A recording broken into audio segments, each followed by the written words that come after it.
Meeting for Thursday, June 9th to order. Can we begin with a roll call? Councilmember Norton. Here. Councilmember Harlan. Here. Councilmember Bertrand. Here. Councilmember Termini. Here. Mayor Bottorff. Here. Can we all stand and say the Pledge of Allegiance? I pledge allegiance to the flag of the United States of America and to the republic for which it stands, one nation, under God, indivisible, with liberty and justice for all.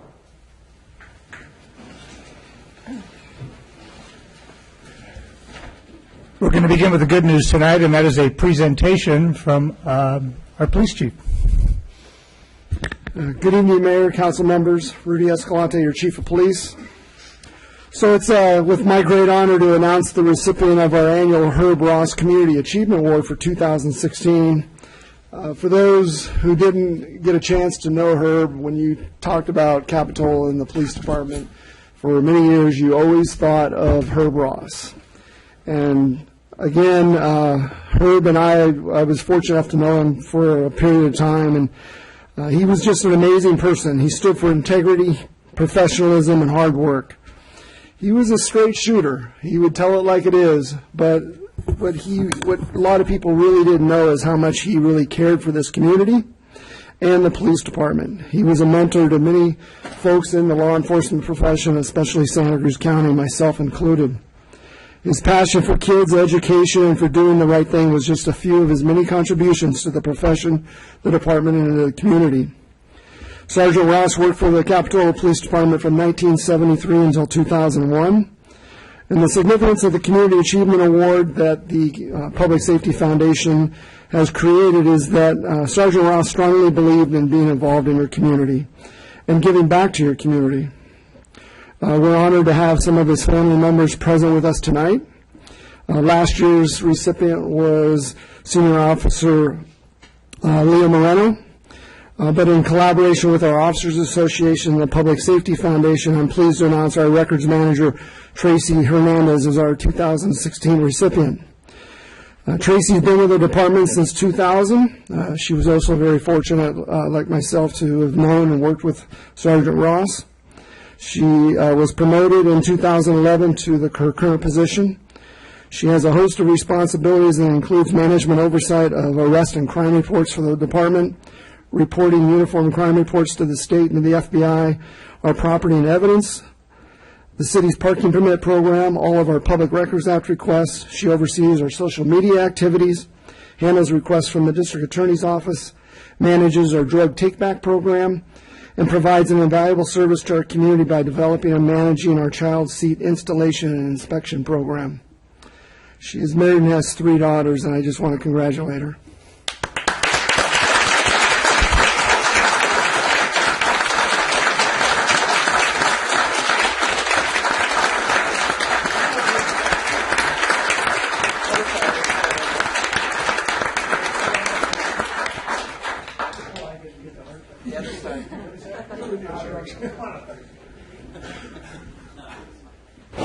Sorry, Mike.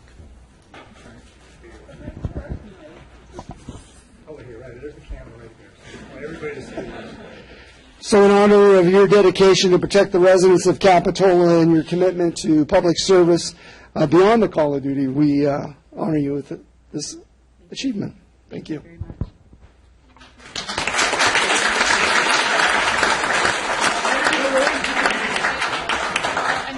To receive this because I do know Herb, and I did know Herb, and I got to work with him, and we actually worked very closely at the time that he was working there, and I knew him after he retired, and he's a great man, and this is a great honor, and I just appreciate it so much. Thank you for those words. Appreciate it.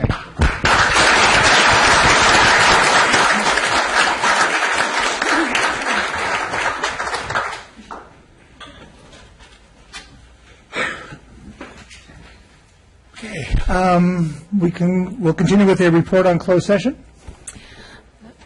Good evening, Honorable Mayor and members of the City Council. There were 4 items on the closed session agenda. 2 of those were existing litigation, 1 conference with the real property negotiator, and 1 liability claim. With respect to the existing litigation, the first matter, Friends of Monterey Park versus City of Capitola. City Council received a report and gave direction to the City Attorney's Office on the matter. No reportable action was taken. On the second matter, GTE MobileNet of California versus City of Capitola, the City Council received a report and gave direction to the City Attorney's Office on that matter as well, and no reportable action was taken. There was a conference with Real Property Negotiator. That was one item involving the property of 2091 Wharf Road, owned by Joseph and Debbie Genge. No reportable action was taken on that item. And the last matter is a liability claim, and that item's on the consent agenda. Thank you. Thank you. Sue, any additional materials received? Yes, thank you. We received one additional material regarding item 10C and two additional materials regarding item 10E and one additional material regarding item 11A and one additional material regarding 11B and 8 additional material regarding 11C. Thank you. Mr. City Manager, any additions or deletions to the agenda? Yes, Mr. Mayor. Item number 11C on your agenda, we'd like to request a continuance to July 28th. Both the property owner and the appellant are in agreement with that continuance request. Great, thank you.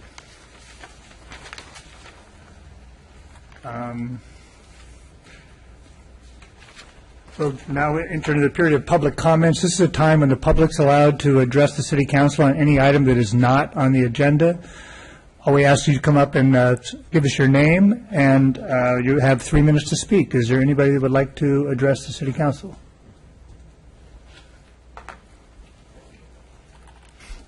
Good evening, Mr. Mayor. Richard Lippy. I live on Monterey Avenue. I'd like to give my thanks to the Public Works Department for lining out on the Monterey Park the additional 2 options for a skate park there. And I'd like to ask if they can keep those essentially bright and vibrant at least through the June 23rd meeting. I've also offered to help with that. Thank you. Thank you for doing that. Okay. Thank you for your comments.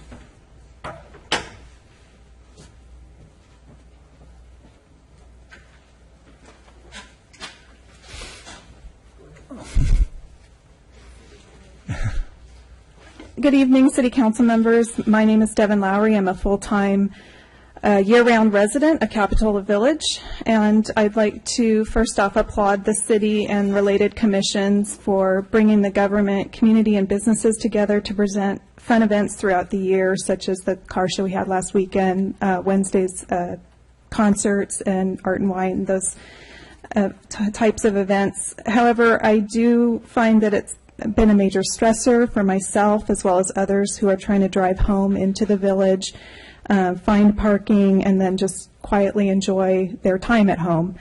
When advertising for these events, I'd like to encourage the city and commissions to add wording to their website, flyers, and other copy that encourages visitors to park in the municipal lots rather than in the neighborhoods.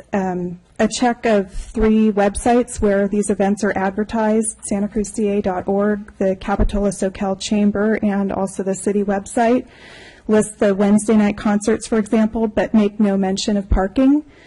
It would be an easy fix to add something such as parking is available to visitors in the municipal lots behind City Hall. Please refrain from taking up spaces in the neighborhoods.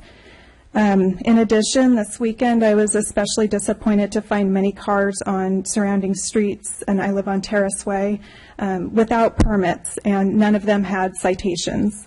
I called the non-emergency line and was told that parking wasn't enforced during these seasonal weekends. I don't really understand the point of purchasing a permit if they will go unenforced during the busiest time of the year. I do understand, however, that having a permit doesn't guarantee me a parking space, but it should follow that those parked illegally are cited. I appreciate the need for the city to welcome visitors, but I don't feel that it should come at the expense of residents who are also a part of and spend money in this community. In conclusion, I'd like to ask that you please provide clear instructions and visible signage to tourists entering Capitola about the municipal parking lots and enforce the existing parking regulations throughout the village. I abide by them as a citizen, and I expect visitors and our city government to as well. Thank you. Thank you for your comments.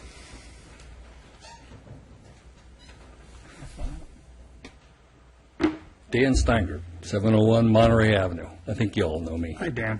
Hello. Hey, listen, I got all this nice, fresh, white chalk all over my park out in front of my house. Well, if you go out and measure that, it's 130 feet to my property line, and it's another 20 feet to my two-bedroom windows upstairs. I don't know if this is normal procedure for pushing a park through before anybody figures out how bad of an idea it is, but is there going to be a sound wall? Are we going to do another EIR, or what's the protocol here? This is a little upsetting to me because, like I said, this is going to be right. I'm going to be looking right down the barrel of this if you guys push this third phase thing in, or whatever it is. Got an answer for me? That's all you had to Okay. Dan, I will tell you that that item is on the agenda for June 23rd, and at that point, I think that all of us will be able to openly discuss anything on that. It's not an agenda item tonight, so it's nothing that we can speak to. I think my question was, is this normal to keep switching plans, moving things around, when we spent years trying to figure out the Knoll site, EIRs and all this sort of stuff, and all of a sudden, boom, we're just changing it, Mr. Steingroup. And, oh, by the way, it's going to be in your front window. So, yeah, that's a little hard to live with, and I get to live with that until June 23rd. That doesn't seem very nice. Yeah, I apologize for your position there. Like I said, we can't talk on anything until 23rd. What I do know is that a lot of projects that are submitted to the city are works in progress, and they do change. They do change. That's sort of what I needed to know. It's not uncommon for there to be So changes. apparently they're fluid, is what you're saying. They can be. Well, this one is. Thank you. Okay, thank you. We'll see you on the 23rd. Anyone else like to utilize the public comments period to speak? Seeing none, we'll close the public comment period. Go to a city council comment. Any comments? With regard to one of the speakers, I think that the area on our website where the Art and Cultural Commission has the Wednesday night concerts will be a great place to put a parking map. I'd also like to ask the chief, the story about weekends not enforcing permits in neighborhoods seems a little, there seems like there's had to be a misunderstanding. Absolutely, there is a misunderstanding. That's Okay. not accurate. That's not accurate. We do. Because I just want to let you know that. I mean, there are times, depending on what events might be going on, there might be other priorities, but no, we do. All right. There was misinformation given. Good. And the last thing I have is Wednesday night concerts. Great. Had our first one last night. It was great. It was well attended. Not quite as well attended because there was a basketball game I hear that was on. And next Wednesday night there'll be a new Latin group playing Candelaria, and we're into the summer, and here we go. Great. And park in the municipal parking lot, please. Please park in the municipal parking lot, upper and lower beach parking lots. Yes. Yes, John. I just have a question of the chief. Sorry to bring you back here. If Mike hadn't another question, I would have asked you to stay. So, as a member of the public noted, there were violations, and member did not notice any citations. Do we, in recognition of the fact that we're going to have a lot more people in the village during these events, do we have extra people going around and checking for violations? We do not have extra staffing. Right now, we have 2.5 parking enforcement officers. One works one half of the week, one works the other, another one participates in collections and repairs. And so they work all through the city. They also work out near 41st Avenue. There's a lot of areas where they are enforcing parking as well. Mm-hmm. So as soon as they can, those, as priorities shift, they do try and get into the areas when they can. Okay. And CIP, they can't issue citations?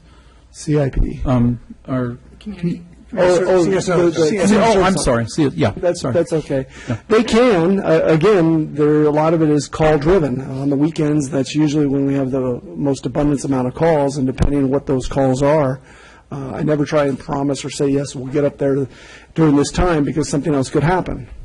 Okay. Okay. You know, it's just recognition. In fact, this comment was, I think, a well-placed comment. I agree. And obviously, there was misinformation that was given. Okay. Thank you. Any other comments? No. Saturday, 10 o'clock, Dog Park, Aussie Dog Park. Be there or be square. It's going to be a great event, and I hope that everybody really enjoys it. I'd like to thank everyone, especially all the council members who helped with the Measure S, the library. All of you gave a lot of time and money, and thank you so much. We squeaked by. We have more absentees to count, but we think that it's not going to change anything. And it's a game changer for us. It's a real game changer. We're going to get $8 million. And we can plan our library, and Felton is finally going to get theirs, and the other branches will get fixed up, and it'll be a new day. It's really moving into the next century of library activities and users, and some people think it's just checking out a book or just looking at something online, but you should see what is going on in libraries across this state. It's just amazing. They are cultural community centers for young and old, and so ours is going to be fabulous. I'm very excited. Great. I'm fine, yeah, thank you. Okay, good. Sure. Just one more comment about the dog park. I think it was noted earlier that it was just a single romping area, and the dog community came up with some more money so that now we have an area for big dogs and small dogs. Large romping, small romping. Great. Any staff comments?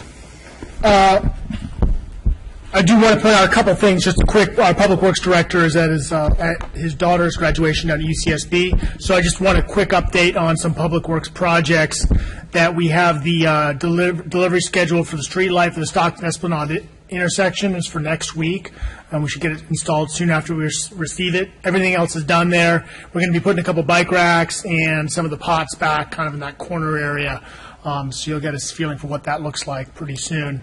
38th Avenue paving complete. Notice of completion will be on the next agenda. Rosedale Avenue project is complete. There's just a few punch lists, some gravel to clean up. We'll have the notice of completion in July. Rispin Phase 2, we've completed the grading work on the lower section, the ADA pathway replacements, and we'll be forming up and pouring concrete over the next 2 weeks. And then we'll move to the upper section around the garden area. And lastly, oops, it's not touch screen. We have McGregor Park, the dog park dedications taking place. The site furnishings, the drinking fountains and benches are still scheduled out for delivery next week. Should get installed quickly thereafter. The solar lights, a few more weeks out. And then we're going to be putting a few bike racks and 2 of the potted plants from the Esplanade corner out there kind of in that space in front of the park in McGregor. Last thing, tennis courts. Proposals are due next week to refurbish the tennis courts, and then we're hoping to have a recommendation on the June 23rd meeting. In addition, I'll just note on consent tonight, you have 2 major projects on that are to be funded out of next year's budget, the major PMP, pavement management project, as well as the Rispin Park project. So 2 big milestone projects are on consent to award to authorize the bid on those. Okay, thank you. Great. All right. With that, we'll move on to boards, commissions, and committee appointments. Okay, thank you, Mayor. This is regarding appointments to the Historical Museum Board and also to the Advisory Council to the Area Agency on Aging. First, I'll talk about the Museum Board. Staff is recommending to accept the recommendation from the board to reappoint 4 board members whose terms expire on June 9th this year, and they are Niels Kissling and Kristen Peterson, Stephanie Teeter, and Gordon Van Zuyden. And they both, all 4 of them have expressed a desire to continue on the board. And did you want to take a separate vote on that before I talk about the advisory council? Sure, we should do them separate. I'll move the recommendation. Second. Motion and a second. All in favor of the historical board motion? Aye. Aye. Opposed? That motion carries unanimously. Thank you. And the next item is regarding the, Advisory Council to the Area on Aging. Oh, excuse me, I forgot one item. It's not an action item.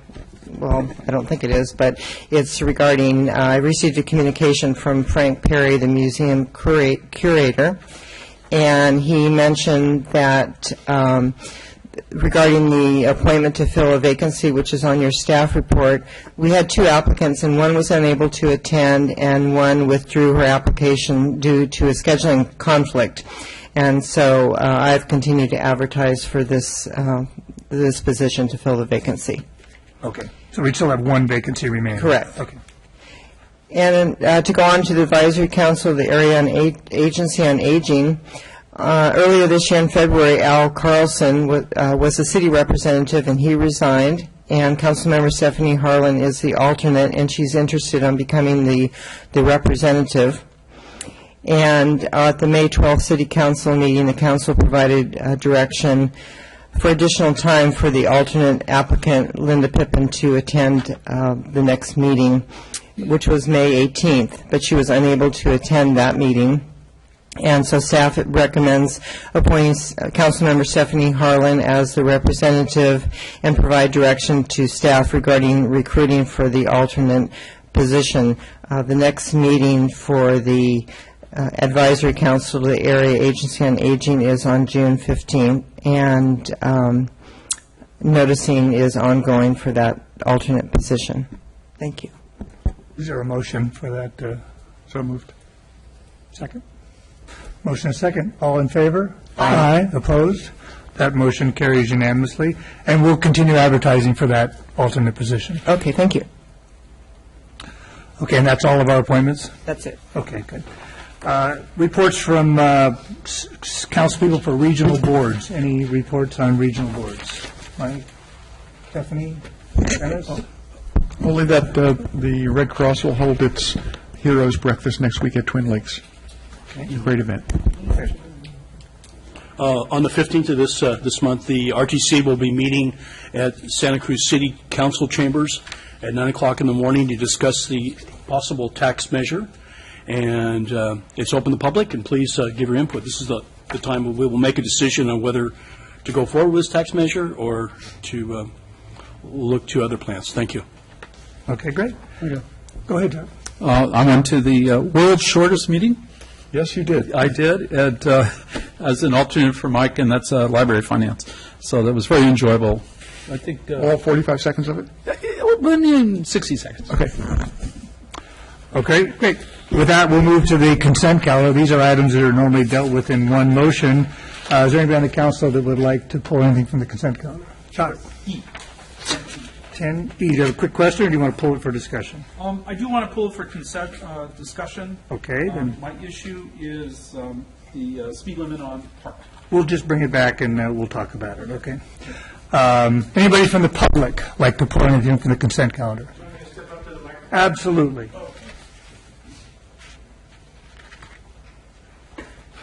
Mr. Mayor, Richard Lippy, I'd like to pull item 10D for discussion, please. Okay, do you have a quick question, or do you want to discuss the entire I item? don't think the question's quick. Okay, good. We'll pull D and E, so I need a motion for all the other items. Move approval of the others? Okay, is there a second? Second. Second. All in favor? Aye. Opposed? Carries except for D and E, and we'll put, let's go ahead and deal with those now. Let's go ahead and deal with D. We'll deal them in order. Come on up. Do you want a short little staff report so the public knows what we're talking about here? Sure. That would be very helpful.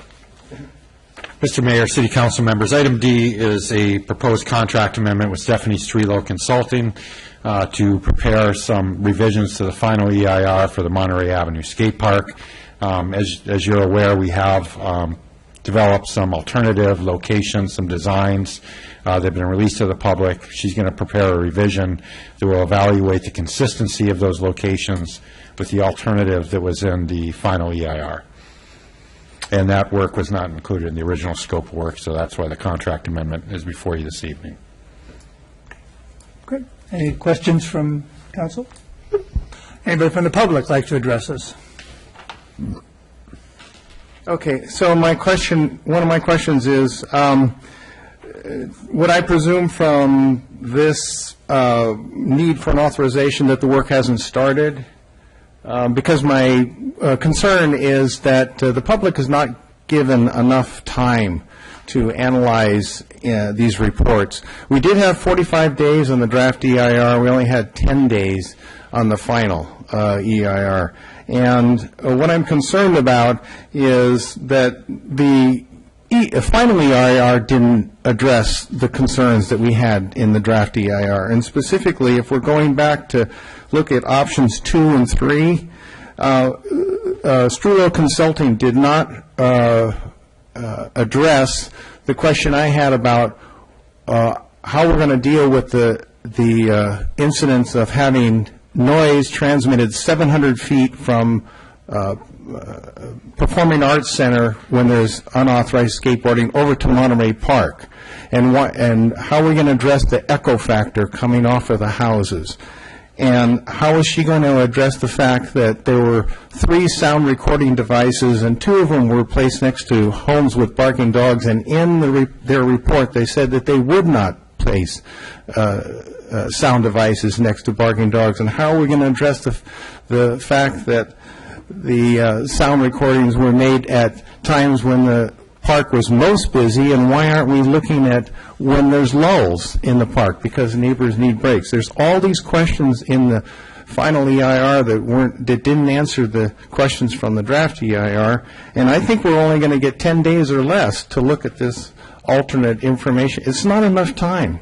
It's not enough time. People have other lives outside of the proposed skate park at Monterey Park, and we really need much more time to analyze this. And I'd like to make one other comment, too, that the skate parks that are drawn out on Monterey Park are not in compliance with the directives given by the Planning Commission on March 31st. They're not in the locations that they said that they would be in. Thank you very much. Thank you. Anybody else like to speak on this item? Seeing none, we'll bring it back. We're going to deal with them individually, okay? Is there a motion to adopt? I'll move approval of item E. D. D. Okay. Sorry, D. I have a question of staff before we go there. Oh, go ahead, Dennis, I'm sorry. Rich, what is the public review process on reissuing the EIR? So CEQA requires that final EIR be distributed to public agencies 10 days in advance of a hearing on the matter. For the public, I think it's 3 days, 72 hours. So we will provide that information to the general public 10 days in advance, as well as the school district. Is that 10 working days or just 10 days, period? I believe it's 10 calendar days. And between the time that it gets released and we have the hearing, what do we anticipate that time period to be? 10 days, 10 working days. So it's going to be released 10 days before the scheduled hearing? Okay. So that puts it released next week then? Correct. Yeah, our target will be, I believe, Monday. Is Stephanie going to be able to perform in that time? Yeah, she will. We had to adjust some of the subtasks around. She had money allocated to go to the hearing. We got her started working with the hearing attendance budget, and then this will be kind of backfill some of that work. Okay. And I think should we have a second before we discuss it? We had a second. No, we didn't. Who made the motion? I did. Did you get a second? No. I'll say. Second. Now I forgot what I was going to say. What I'm envisioning is this is not going to be a big, giant report with a lot of new information. It's going to be looking at those other 2 locations and a really small, short analysis, almost like a little addendum. So I think 10 days is going to be okay. If we get it and we see it and it looks like it's something really complicated, then I'll advocate for more time because I'll want more time to look at it. But I'm envisioning this is just going to be a short addition to what we already have. So I don't think it's going to be a lot of new information, a little bit, but not a lot. It's my impression, and Rich can confirm this, that this is just exactly what you said, an update, an amendment based on just additional noise readings from the new locations. And Rich, I'll let you confirm that. Yeah, Mr. Mayor, Councilmember Harlan, that's correct. It's going to be several pages of text that evaluate the visual noise effects of those alternative locations, basically make sure they're consistent with the analysis that was done in the final EIR. So it's not going to be a thick document like the EIR where we give the 45-day review period. Does she need to look at any echoing effect, or has she already done that? I don't know. The noise consultant is working on an addendum, also their noise study, to make sure that those sites are consistent with the noise analysis in the EIR. They do consider all noise sources and effects, echoes, and whatnot. Okay, so on item D, all in favor? Aye. Opposed? Abstain. Abstain. Okay. And Jacques, will you be abstaining from that vote also? I recuse myself. Yeah, I had a question for the city attorney. Do they need to state why they need to recuse themselves, Bertrand and Councilmember Termini? Yeah, if you can do a brief explanation for the recusal. Although Mr. Novak's name did not appear on the application and still does not, since the first hearing on this item, Mr. Novak has become financially involved with this project. And because my company does work for NHS Skateboards, which is owned by Richard Novak, I cannot participate in this process. I appreciate Mark and his comments. And by the way, I'm the one who requested the FPPC give a ruling on this preemptively to anyone else bringing it up. And your recusal? My recusal has already been defined because I live close to the park. Great. Okay, that motion carries 3-0. You got that, Sue? Okay. So we'll go to item E, which is the, Dennis, did you pull this one? No. I rescind my, let's vote on it. I rescind my pulling. Is that a motion? So move that item? Yes. Move item E. Second? All in favor? Aye. Opposed? That motion carries unanimously. That'll give us a completion of the consent calendar. We can move forward to the general government public hearing, beginning with the presentation by Frank Perry.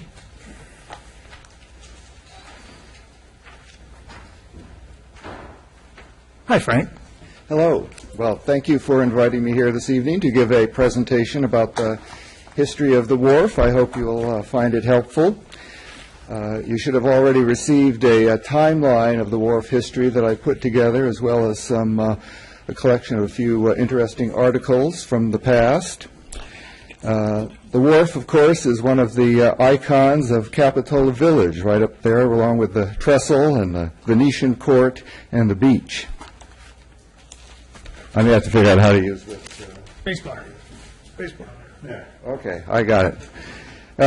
In front, so the wharf is really does, of course, a tremendous amount to add to the village's character and to help make Capitola unique.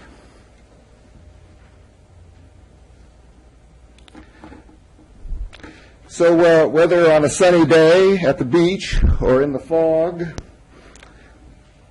or from the air or from the sea, the wharf is usually somewhere in the picture. The wharf was built in 1857 for Frederick Augustus Heen, who at that time owned the land where Capitola Village would later develop. Heen acquired a wharf franchise from the state of California, which allowed him to put the wharf across the state-owned tidelands. Later, the term wharf lease would be used. The wharf predates Capitola and was originally called Soquel Landing. Lumber, shakes, pickets, and other wood products from the hills behind Soquel were shipped by water to San Francisco and other markets. In the 1860s, an average of 200,000 feet of lumber were shipped annually. Leather, paper, and various agricultural products were also loaded from the wharf onto coastal schooners and steamers. In the middle 1870s, a change came about which really marked an important turning point in the wharf's history. Camp Capitola was established as a summer seaside resort, and the railroad line was built. As a result, recreational fishing started to become important, and the railroad began to take away some of the wharf's shipping business. In the 1880s, an Italian fishing village was established near the foot of the wharf, and the wharf was used by fishermen for launching their boats. The village was located there for almost 40 years. Small coastal freighters continued to dock at the wharf once in a while, at least as far into the 1930s. But by then it was, rather ironically, to deliver rather than to pick up lumber. No history of the wharf would be complete without mentioning George Mitchell. Born in Iowa, he had never seen an ocean until he got to California, but then fell in love with it. He was involved with the wharf for 50 years, starting in the mid-1890s. He was wharf manager for Henry Allen Rispin, who took over from Heen, and eventually bought the wharf's lease. Of course, there are still plenty of fish caught in and around the wharf, but in the early 1900s, some of the catches were truly amazing. In 1913, George Mitchell went out in his little boat and caught 135 salmon in one morning. I counted 75 salmon in this picture here, which was taken about the same time. Over the line. That's the limit, right? Commercial. One of my favorite stories about the wharf occurred in 1895. A man by the name of Emil Gerlach from San Francisco came to Heen with the idea of building a wave-powered electric generator on the wharf. Heen was building his big hotel at the time and was intrigued by the possibility of having energy for electric lighting, then the latest thing. The machine had paddles that hung down where the waves would strike them. The idea was that these would turn a flywheel, which would then operate the generator. It was an expensive undertaking, and Gerlach had a number of investors. By the spring of 1896, things were not going so well. According to an account in the newspaper at the time, the giant apparatus fails to be disturbed by the waves. Soon it was removed from the wharf. I kind of like this picture also because if you look in the distance, that's Opal Cliffs, and there's nothing there.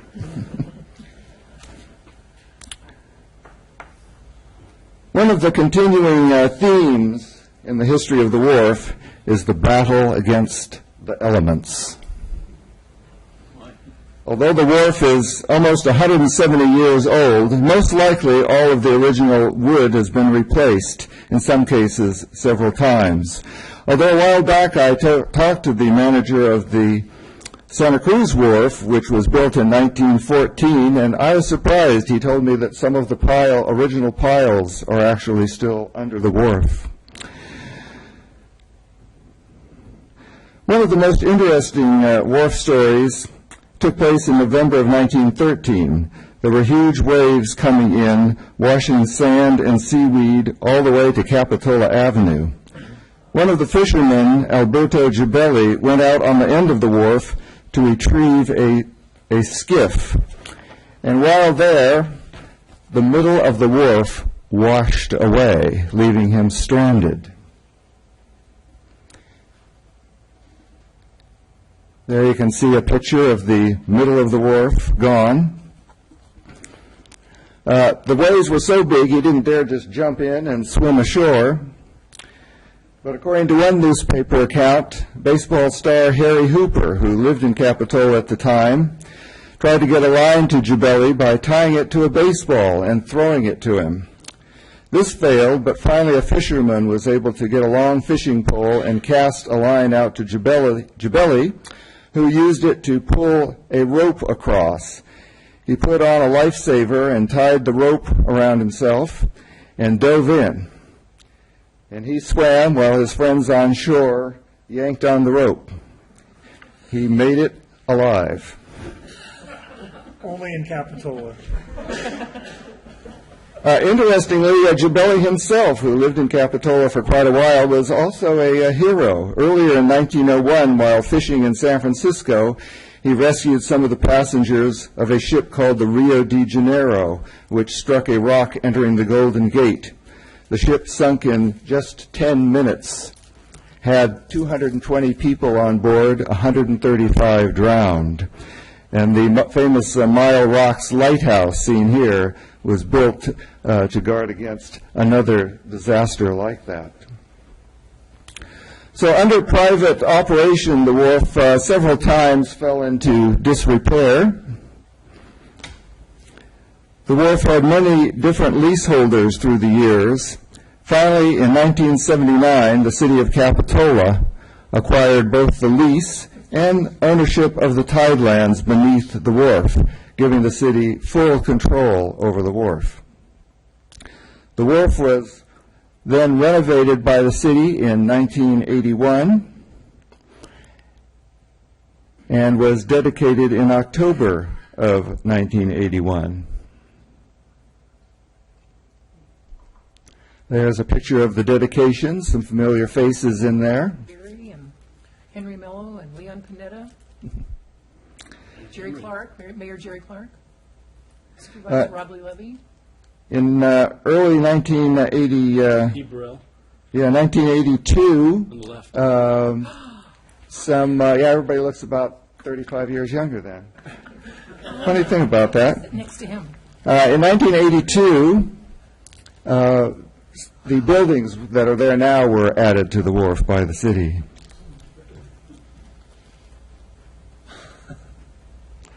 But like I said, it's a constant battle with the elements. And the very next year, January and February of 1983, huge storm waves battered the wharf and the entire California coast, and some more repairs were needed. An amazing picture. It's clear on the upper deck of the bandstand. As a result of that storm, when the wharf was repaired, the front of it was made like the bow of a boat in hopes of helping prepare it to brace a little bit more against future waves. In the early 2000s, the wharf was renovated again, and a new gate was added. A plaque honoring Harry Hooper was placed at the entrance, noting that the beach next to the wharf was long known as Hooper's Beach. Well, today the wharf is still immensely popular with fishermen, bird watchers, walkers, joggers, sightseers, people who use the restaurant, and is used by both locals and visitors. So I'd like to conclude by thanking the many people who have donated photographs to the Capitola Museum through the years, and I was able to draw upon those to put together this presentation. Thank you, Frank. That's a great presentation. All right. Thank you. Any questions? Yeah. Frank, could you go back in pictures? Could you go back to the Camp Capitola picture? I think it was like your fifth one up. Yeah, that's a drawing out of a book that was published in 1879. It didn't look exactly it went past accurate. Oh, here we go. There you go. It doesn't look exactly accurate, does it? Well, the illustrations in that book are fairly accurate, but what about it did you think wasn't accurate? The beach area looks. It's got the river mouth with all the way across. No those lagoon days. and no jetty. Yeah. That makes a difference. No businesses along the waterfront. No. The river, What's- and that's the way the river flows Right. in the wintertime. Right. What's the bandstand at the left-hand side there? I think that was. There was a platform for dancing, and the diagonally from the lower right to lower bottom, that roadway there, that's Capitola Avenue.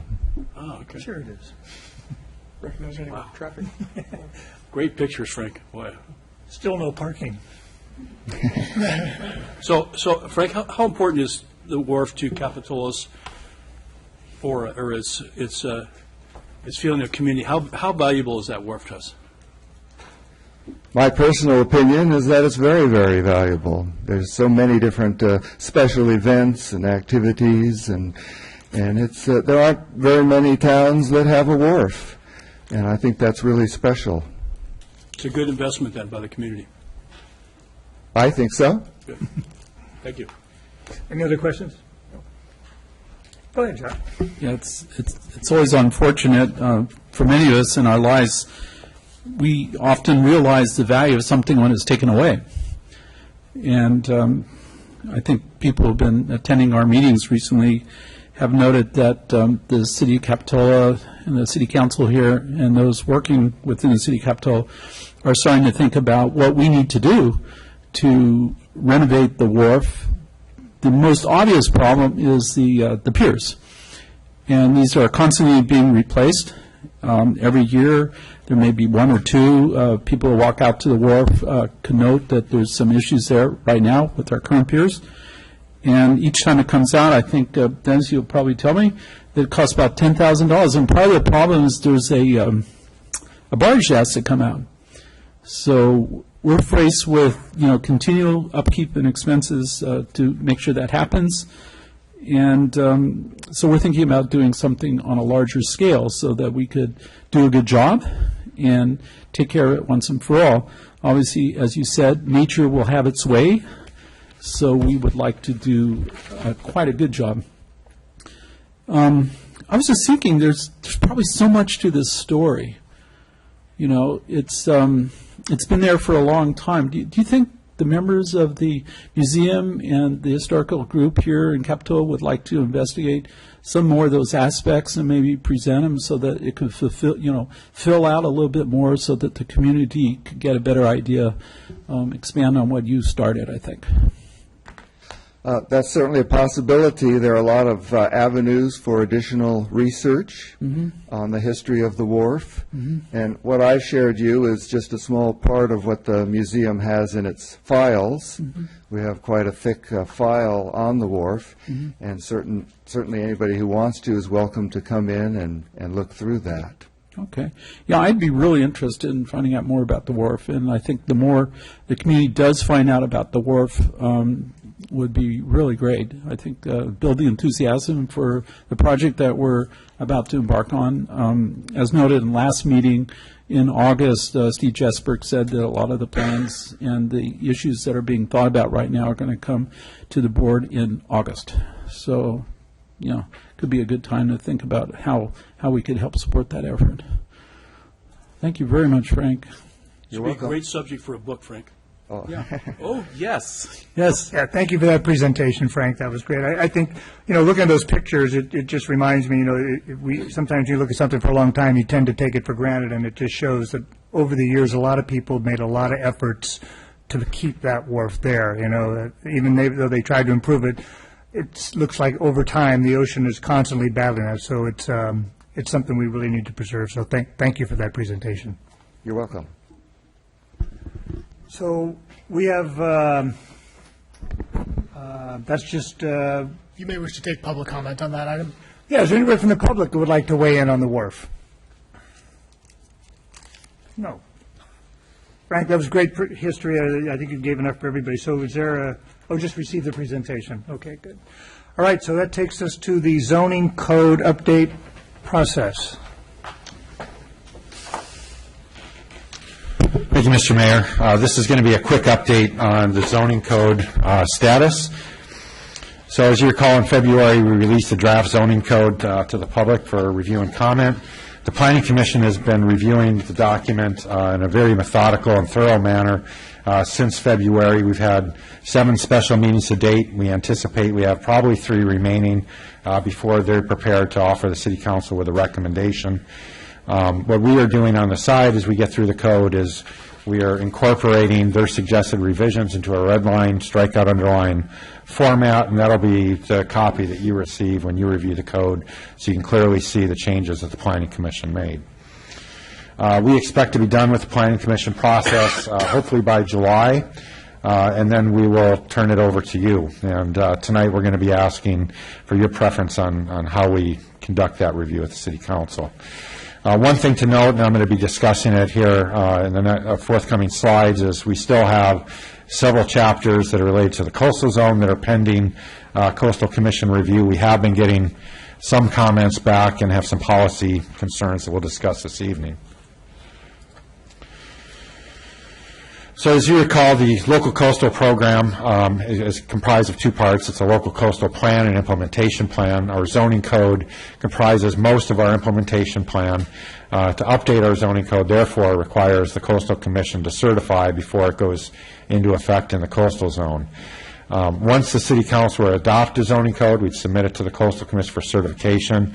Our best guess for a timeline on that would be about 9 to 18 months, depending on how many issues we have and whether or not we're able to reach agreement on those.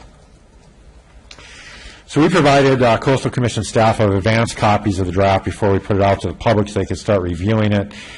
They have been slowly going through, reviewing it, and sharing comments. To date, we've received their comments on the coastal zone, visitor serving, geologic hazards, environmentally sensitive habitats, and non-conforming use and structures chapters. This isn't a submitted project for them. Their priority, obviously, is reviewing those projects that have been formally submitted, so it's moving a little slower than we'd ideally like, but it's understandable given their limited resources. So some of the key policy issues that we've encountered through the Coastal Commission's review so far is the one big one is that our LCP implementation plan, the zoning code, has to be consistent with our land use plan, sort of like the zoning code has to be consistent with the city's general plan. Our land use plan is very outdated. It was adopted in the late 80s.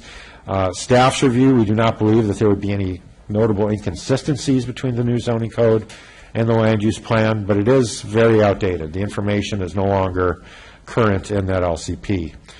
Coastal Commission staff has not yet performed their consistency analysis, and it's feasible that they could reject our zoning code update just on the basis that they want us to also update our land use plan simultaneously or before the zoning code is updated. The real big issue that we're facing with a lot of the comments is managed retreat. Coastal Commission last year issued sea level rise guidance document that is driving their policy and their regulations that they are requesting of coastal agencies throughout California to adopt. As you're probably well aware, we currently have a 50-year setback requirement from coastal bluffs, so that at the rate of retreat, if it's, I think it's 1.1 feet per year, you'd have to set back any new structure 55 feet from a bluff face. Coastal Commission would like that expanded ideally to a 100-year setback, so roughly doubling that. They've indicated they may be willing to accept 75 years. The other thing to keep in mind is with sea level rise, that bluff retreat rate is going to accelerate. We don't have a firm number on that yet, but that number will certainly increase. The Coastal Commission, in addition to the bluff setbacks, would also like us to apply those setbacks for other coastal hazards, including beach erosion, tsunamis, and flood zones. These would all be based on worst-case scenario sea level rise assumptions. Folks that have modeled sea level rise usually come up with a range because it is an inexact science. It's projecting far into the future. They would like us to use the very worst-case scenarios on that. Also, when we're reviewing that, we cannot consider the protective features of seawalls or revetments, jetties, or anything else that provides it. We have to pretend that those structures are not there and that the coast would erode under natural circumstances. The other new request that we've seen that's very concerning is to have setbacks and managed retreat for any remodels that are over 50% of a structure's valuation or square footage. And this would include cumulative remodels going back to the Coastal Commission, or the Coastal Initiative Act of 1973. So the implications and our concerns are that if these suggestions were implemented, it would effectively allow no new development or redevelopment in the village, Riverview Terrace, or Depot Hill along the bluffs. We also administratively have significant concerns about tracking building permits back to 1973 to calculate when a structure hits a 50% redevelopment threshold. When we meet with Coastal Commission staff, they seem to recognize these challenges and the political difficulty in evacuating our village and Riverview Terrace. They indicate they're willing to work with us to avoid a development moratorium, but the requested regulations do not support that tone that they've given us in meetings. On the upside, we do have some partners that are a little bit further ahead in the game than us that are facing the same issues. Both the counties of Santa Cruz and Marin County are currently negotiating on many of these issues with the Coastal Commission. They have many of the same concerns. They're bigger. They have a little bit more juice than we do. So there is a possibility that they'll be able to resolve some of these issues, and we can kind of dovetail with the agreements they've reached. One of the proposals Santa Cruz County has come up with is kind of a two-tier regulation where in rural areas they would more or less accept some of the managed retreat standards but have a much lower retreat standard for your urban developed areas. There's also been exceptions that have been allowed in Southern California, which would allow single-family residences to still be built within coastal hazard areas if they cannot comply with setbacks, so the person still has some reasonable development rights on their property. Solana Beach was able to do this, I believe, in 2012. I don't know if that's something the Commission would still be able to support, but it's a possible solution we'd look at. Just to give you an idea of some of the areas that would be affected by these regulations, this is a map of potential shoreline erosion in the year 2100. It goes all the way up through the village onto Capitola Avenue and onto Wharf Road. So if the regulations were adopted, it suggests that these areas would effectively allow no new development, and redevelopment over 50% would also not be allowed. In terms of coastal flooding, by the year 2100, this blue area denotes areas that would be subject to a 100-year flood. The flood depth is currently about 8 feet in the middle of the village. That would rise to about 12.5 feet. Again, all these areas that were within blue would not be able to have new development, and for all intents and purposes, redevelopment would be off the table as well. Along Depot Hill, if we were to expand the setback, this is a rough assumption of 150-foot setback would be the yellow area denoting the areas that would be in that hazard zone and would no longer be able to develop, repair, or remodel their homes. In addition to the coastal hazards, the Coastal Commission would also like us to expand our environmental hazards evaluations so that any property that was within 100 feet of a future coastal hazard, 100 years on the horizon, would have to prepare a geologic hazards report prepared by an engineer or a geologist and evaluate that project over a 75 to 100-year time frame, evaluate sea level rise with no seawalls. If you're within a bluff retreat area, you'd also have to do a supplementary bluff hazards report and agree to remove all your structures and improvements and restore the site to natural conditions through a deed restriction. In addition to that, the Coastal Commission would like us to expand our environmentally sensitive habitat setbacks. Our current code requires a 35-foot setback from environmentally sensitive areas. Coastal Commission would like to expand it to 100 feet.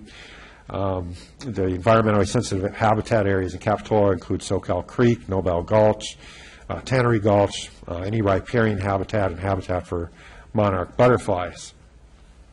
Another odd request that we've had is that instead of using state and federal listings for rare, endangered, threatened plant and animals, that we use California Native Plant Society list, which is a nonprofit environmental interest groups list.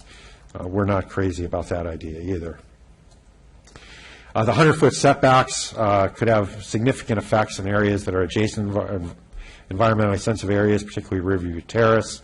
Anything that's within 100 feet of the wetland would not be able to be developed or repaired or remodeled. And again, this is just kind of a rough representation of some of those areas that could be affected.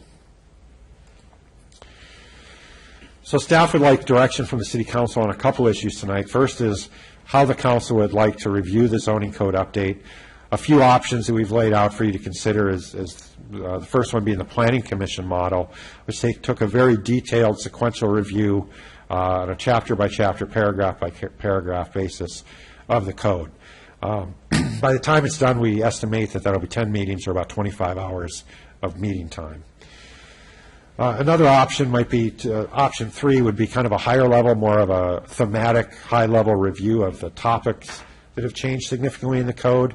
That might take roughly 8 hours, and depending on whether you have special meetings or placed items on regular agendas, that would dictate how many meetings we had. And then the second option is kind of a hybrid between the two, where we could go through sequentially through the code, highlight some of the significant change, offer you the opportunity to pull any other items you would like for discussions. we would split the difference there and guesstimate that it might take 12 or 15 hours of meeting time for the hybrid option. The other question we would like direction from the council tonight is whether or not staff should continue working on the coastal chapters, present them to the Planning Commission and City Council as staff proposes, and with changes that we think are reasonable, or if we should delay review of those chapters pending further negotiations with the Coastal Commission. From staff's perspective, I think the point where we're at, we would recommend forging ahead with the code as we like it and submit it, put them on the clock, give them formal timelines to give us comments, and then we can react. The initial idea was to kind of front load some of those discussions so we can narrow the range of differences. It just seems like that process is going to take too long for the city's review hearings to be completed expeditiously. So that concludes my presentation, and I am available for questions. Thank you. Just for clarification, the two questions you're asking us to get back to you on, right? Correct. Okay. Questions? Stephanie? If they want us to redo our local coastal plan, that'd put us another year out, probably, or so. If they Yeah, I mean, that might be a bit aggressive. aggressive. Right. And go through that whole process, because we haven't done that in a long time. Yeah, it's badly outdated. It would depend on how extensive it is and really what the demands of the Coastal Commission are. I mean, I could probably sit behind a typewriter and update it relatively quickly, but I think they're going to want a lot more material in there that would require a lot of time and analysis. So are you thinking, I'm thinking a year, 2 years? I think that would be a good Planning. starting point, a year to two.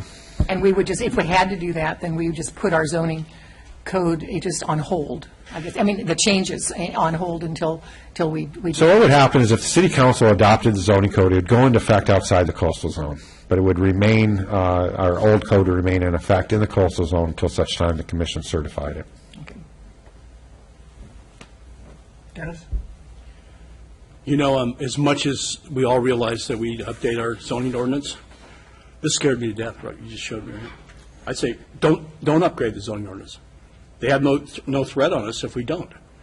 You know, the repercussions of what you just showed us, they're so significant to Capitola as a living environment that it'll change the map forever. If we have to follow the rules that they're throwing out in front of us here, it's a different town. You can imagine every single unit along SoCal Creek, Bilbo Gulch, the whole village being non-livable or not being able to improve their structures. That's not acceptable. That's our community. You know, I'd rather not upgrade the zoning ordinance and just live with what we have and to make that type of mass determination of where we live in this community. Staff has emphatically repeated that message to Coastal Commission staff, and I think at least at the mid-management level they get it. They understand the implications it have in our community, and that politically it's just not reasonable. My recommendation would be, you know, we're so far into this process. I think we should update our code and submit it. I think there's going to be a number of agencies throughout California that are going to have these same issues. And the one way it may change is if agency after agency gets rejected on what most of us believe are unreasonable conditions, it may kind of turn the tide a little bit on some of the Commission's viewpoints. But I think sitting back and forfeiting, it wouldn't be my suggested approach to it. Is there a portion of the zoning ordinance that we can move forward with not moving the whole zoning ordinance forward? Let's say different community issues that we can deal with that we have a problem with now. Is there a number we can pick out of this process that we can move forward rather than waiting 2 to 3 years to implement them? I think at this point it becomes challenging because we've really rewritten the whole code, we reformatted it, reorganized it, so it'd be very difficult to pull out a piece of it, have it adopted, inserted into the existing code. I mean, theoretically, you could do that, and I think minor amendments they would be supportive of, but if we start doing chapters, they'll see through that and they'll want a comprehensive update. Mm-hmm. You know, there's many communities in the world, such as New Orleans, that have learned how to build within floodplains or water inundated areas and live with that. Why are we any different here on the coast of California? I mean, the village certainly, you know, we already started the process where we don't allow residential in the lower area, and we can build structures that sustain everything from tsunamis to sea level rise as well. Why can't that be an alternative for our community? Because where you show that map, particularly the village, there's no village anymore. Right. Absolutely. And if they apply that to new and remodels, Capitola as a community is basically, its identity is just erased, including our peers. Let's remember, they also mentioned repairs. So basically, they just doomed our entire city, village, to disrepair and abandonment. Yeah, and I've discussed that with them. There's probably discussions that if they hold that position, I'll talk more with our city attorney's office. From my perspective, I don't think that either the Coastal Commission or the City of Capitola or any other agency can deny a building permit based on future sea level rise. It's ministerial. The code reads, we shall issue a permit if you meet defined standards. I think their position is, well, city, you adopt these, you own them, you deal with them, you litigate them. And I think that's where we'd say, no, we're good. We're not going to adopt those. How does that match with the FEMA guidelines that say that you can't have a habitable structure on the first floor, but you can live on the second floor? Is Coastal Commission now saying that they don't want us to even do that? Well, that's kind of an interesting issue. You're right. FEMA, what they do is they want you to elevate above the 100-year floodplain. That's been the way flooding issues have been handled for a long time. Coastal Commission wants to take a different approach. Say, you just don't build there. You set back from those flood areas. Marin County, for instance, has pushed back and said, no, we will increase the base flood zone. We'll make our buildings go up, I believe, 2 to 3 feet higher to account for future sea level rise. That's been submitted to Coastal Commission. They're going to vote on it, I think, early fall. So we'll see where that lands. But they have accounted for it, making buildings go higher. And then you get into height issues. Are you going to allow increased height to accommodate that additional freeboard? It opens up an entire another level can of worms. Just remember, this isn't a Capitola problem. It's a complete California coast problem. So I like the point you bring up that all the cities are going to be involved in this, whether it goes to litigation or not. So There's bigger players than us. yeah, but with that, I mean, what you're advocating for is to move ahead with our zoning plan and deal with the coastal plan as soon as possible. I think so. I mean, because what we've received so far is kind of preliminary comments from, frankly, their entry-level staff, and mid-management reviews it.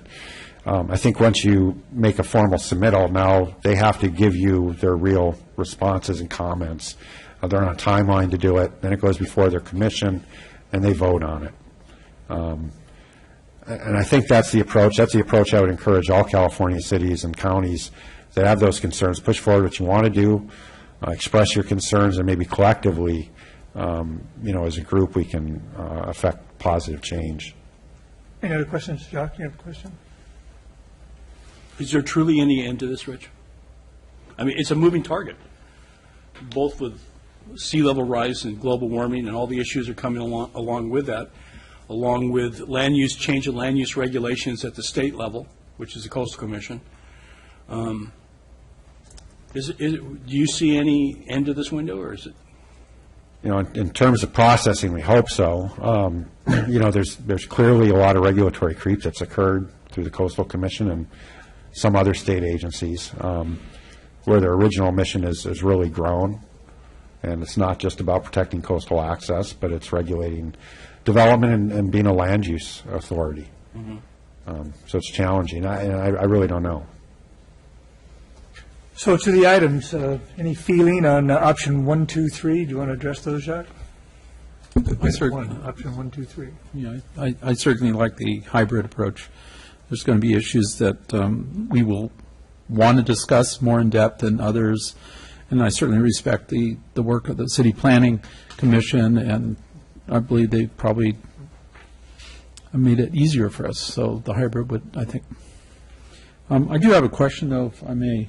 So, in regards to Stephanie's question in terms of how FEMA approaches it, so a large part of our village, or a significant part of our village is commercial, and so even with rising sea and, things that happen in surge occurrences, we're not going to be putting people in danger.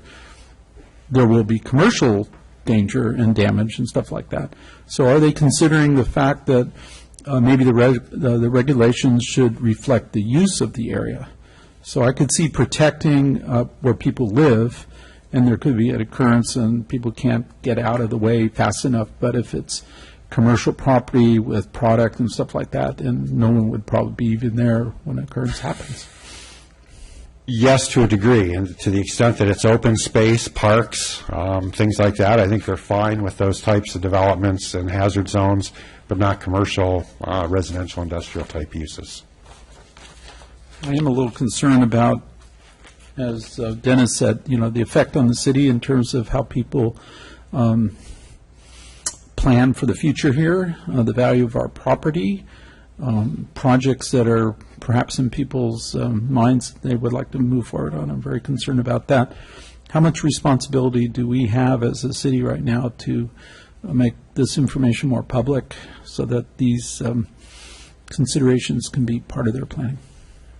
Well, I think right now, until we adopt some of these regulations, they're not in effect. Theoretically, the Coastal Commission could take a harder stance, start appealing our local approvals based on some of this, but they haven't done that so far anywhere in the state, to my knowledge. So I think right now it's conjecture. Conjecture. Yeah, and we'll see where it goes. I mean, they're serious about it, but we have the ability to say no. Okay. Thank you. Are you on back on item 1?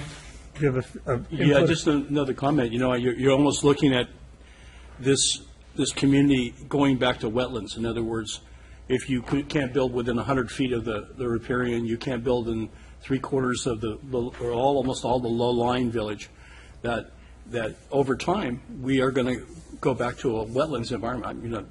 I can't argue one way or the other. That's exactly what we're being pushed to do here. So Michael Termini will have a oceanfront house on the top of the bluff. That's probably the safest place to. Yeah. I think we take the position we're going to submit our ordinance, and I just don't see this happening statewide. I feel better on that than just saying this. I mean, I can see what they're recommending, but. Okay. Yeah. I'm okay with the hybrid. I think in process we can feel out how much time we need to take and what we need to do with this thing. Okay, you good with the hybrid? Yeah, I think that's good, because I've been following what the Planning Commission has done. They've done a terrific job, and I think they've covered just about everything that I was concerned about. But there might be some other things that we want to talk about. We have some changes we might like to make. And with regard to item 2, have them continue pushing forward with developing that plan? Yeah. Are you okay with that?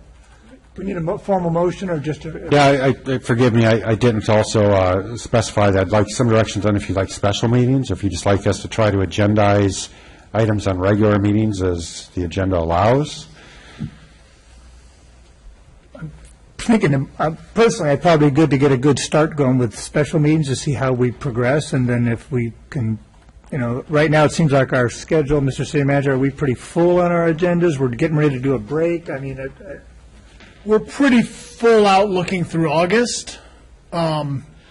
September, I don't have at the top of my head. so maybe, what's the feeling on special meetings? I'll go for a special meeting. Yeah, any night. I think we want to get it, I think just to recognize the Planning Commission, they had a lot of special meetings, they got it done, they delivered us a product, so I think we need to do the same thing, so Focus on it. focus on that. Question? A comment. Comment. If I could make a comment. So I remember, like most of us up here and anyone involved in the city, we walk around downtown a lot. And I remember someone on Lawn Way who was redoing their house. And the guy was complaining bitterly about how the city required them to redo the foundation. I think it was post and pier before, and they now had to put a perimeter in. And it's just on and on about the extra costs and stuff like that. Some names were probably mentioned, and you guys weren't in the friendliest of relations I got. I went by after the flood, and same guy was there. I talked to him, and he says, I'm really glad the city of Capitola made me do this. So, quite frankly, I think that some regulations will come out of this that will make it so that the city of Capitola can continue with the recognition that coastal issues will be upon us. So I know that individual is very happy that the city of Capitola made him put that perimeter foundation and raise his house up a little bit. Do we need a formal motion, or just I don't think so. I think I heard a consensus, and we will proceed accordingly. Okay. With that, we are adjourned till next meeting. Good night, Capitola. Are we have to formally continue that item, or no? Yeah. I do think we should probably, continue that item for July 28th. Do we need to take a motion to continue? In view of the, I have a question, in view of the direction it's going to go, do Dennis and I necessarily have to leave the room, or can we just let it be continued while we're sitting here?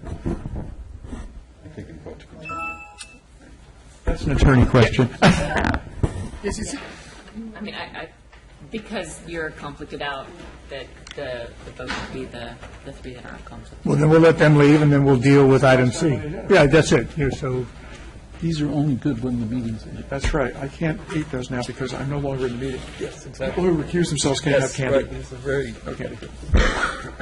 So, as you mentioned, staff recommends continuing this item. Okay. To 7/28. And we're the applicants, and we can confirm that. Okay. Request. I think that was all we agreed to. So do we need a motion to continue this? Is there a motion to? So move. Second. All in favor? Aye. Opposed? That motion carries unanimously to continue to, what was the date? July 28th. So be it. Thank you. I will remind you all that we will be seeing you next week at a special meeting on the 16th for our final budget hearing with a couple other items on there as well. And with that, we will be adjourned. Good night. Good meeting.